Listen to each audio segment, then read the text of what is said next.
we're going to show you one of our favorite venison recipes that's guaranteed to satisfy everyone around the table. But before we get into the nitty-gritty of our next recipe, let's take a look back on a hunt where we saw an unusual buck. We're back here at what I'm calling the frog pond because there's so many frogs here. My buddy calls this the honeymoon suite, though. This big muddy blind that we're in. Last time we sat in here, I mean, the frogs were croaking like crazy. It's just a very alive area, and we saw quite a few deer.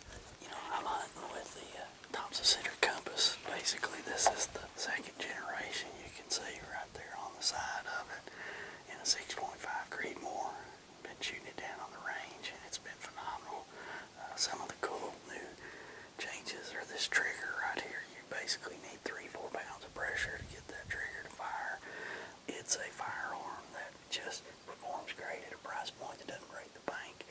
So, really hoping we'll get an opportunity to run another round through it tonight.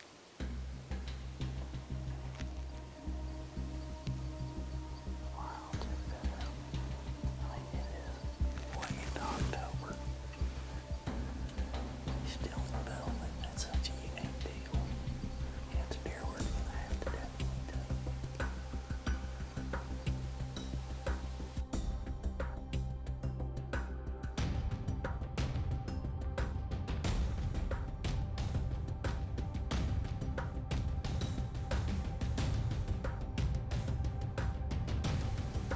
You good?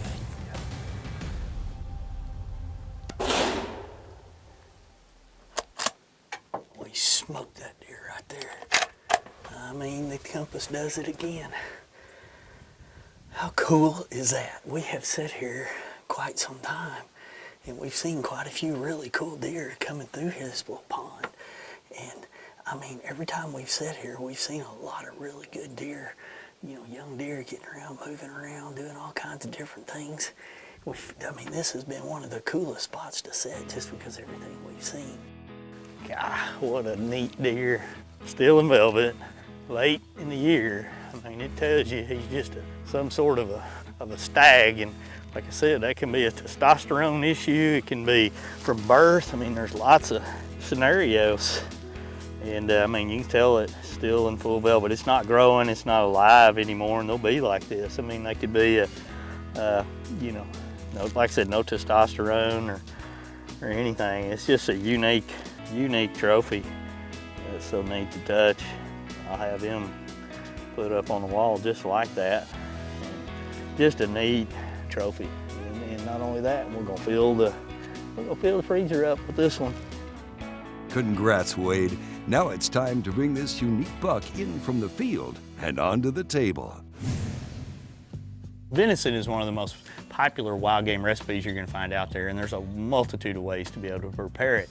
And the biggest mistakes most folks make is they overcook it, which makes it chewy and tough, as well as not taking care of the game after they've harvested it. You really got to take care of your game after you harvest it so that when you're bringing it from the field to the table, it tastes good. One of the easiest ways to basically prepare venison like a backstrap or a tenderloin is to take it out and smoke it. We'll basically thaw out a strip of tenderloin or a strip of backstrap, cut it or leave it as it's trimmed exactly as it is, and we'll take a store-bought marinade, put it in a Ziploc bag for 6 hours to overnight, put it in the refrigerator, and when we take it out, it's ready to go. Preparing venison with your Bradley smoker does not need to be an overly complicated process. Let's take a look at this super simple way Wade prepares venison tenderloins for the Bradley smoker.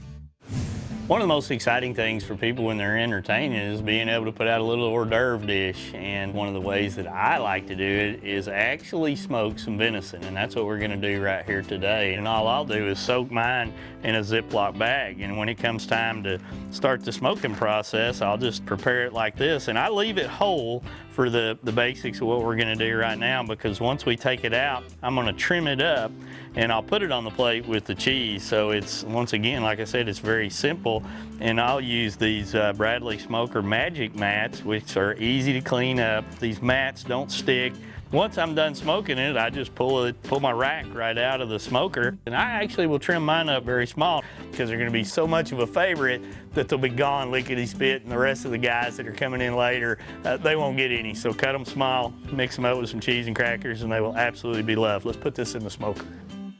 What I like to do is I'm gonna go ahead and set my temperature down about 225, 230 range is where I like to smoke the venison at. I'm actually gonna go ahead and turn my timer down because you really don't want to cook this more than an hour when you start talking about just 2 pieces there. But around 45 minutes, I wanna check it, and I wanna look for an internal temperature of about 145 degrees on backstrap and tenderloin. That's about perfect in those situations. Now I'm also going to digitally change my timer on my smoker as far as how much I'm going to deliver, and I'm gonna set it at 40. And that is about how I'll set it up when it comes to backstrap or tenderloin, and it will come out perfect in those situations. And you've got a multitude of biscuits that you can mix in here based on your personal preferences. So when we take this out, we're gonna be trimming it up. We're gonna put hors d'oeuvres out at a gathering that people are just absolutely gonna love. That is some tender venison right there. Don't think you can find it much better. Well, there you have it. Party-ready venison tenderloin hors d'oeuvres, smoked with absolute precision.